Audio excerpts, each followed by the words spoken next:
lofty thoughts, but would you mind telling me what you're doing? Have you glanced down at the patio recently? Oh, don't tell me Miss Health and Strength is taking another sunbath. This time, all the way.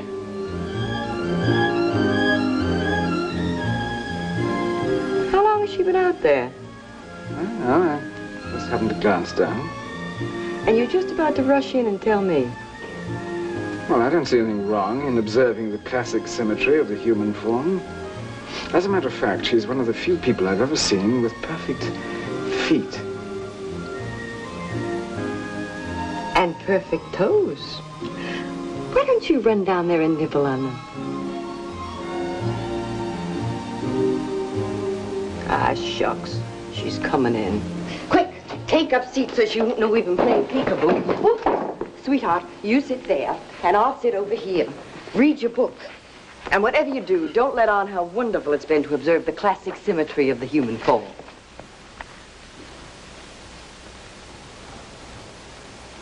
What glorious sunshine. I just had the most wonderful sunbath. Oh, have you been out? Yeah, the sun is good. It sends warmth all through the body. I wish I'd known. I would have joined you. And he would have, too. Katrin, I think it's about time we had a girl-to-girl talk.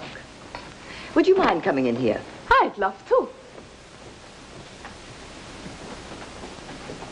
Sit down.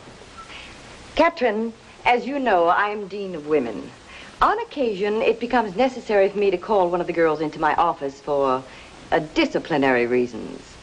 Did someone do something to annoy you? Someone tried to rattle my husband. Oh, I see.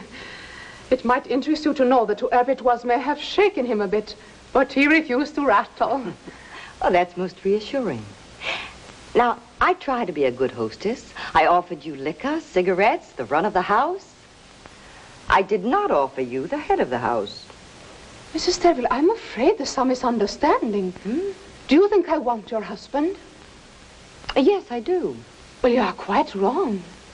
Oh? He's divine and I adore him, but he's old enough to be my father. Now, wait just a minute.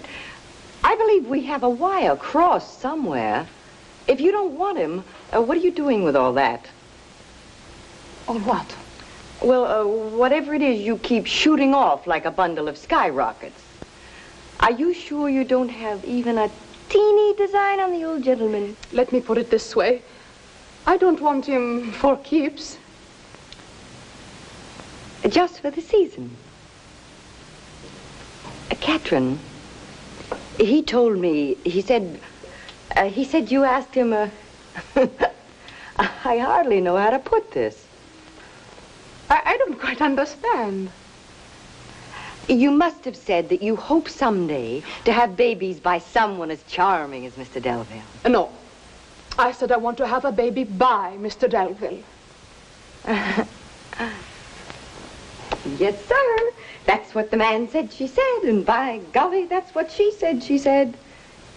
You know, you're very sick in the head. I feel fine. My IQ happens to be 164. Oh, that's nothing. Mine happens to be 135.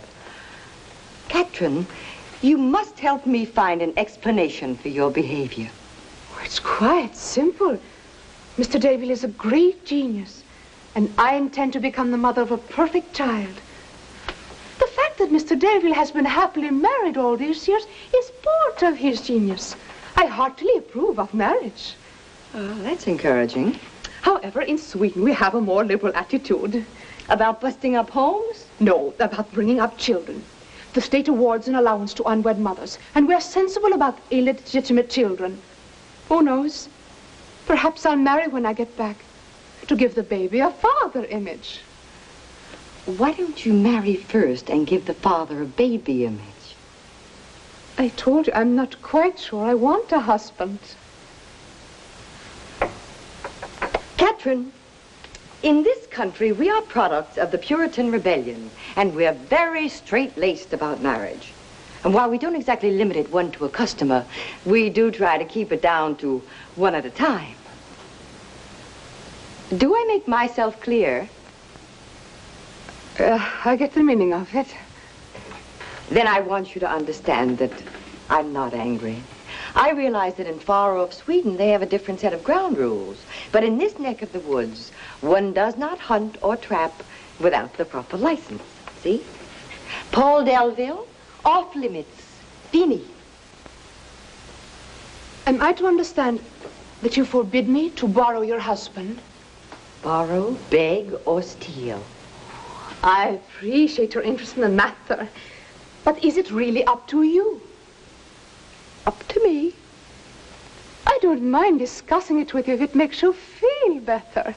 However, I do think we ought to face facts. Mr. Delville is the heart of the matter. He is mature. He is a free citizen of the United States and fully capable of making his own decisions.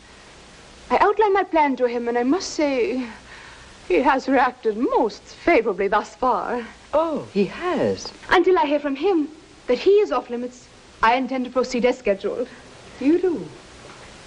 Mrs. Delville, for your own sake, I ask you to think carefully. I'm younger, prettier, stronger, bigger, and more intelligent than you. Don't fight it.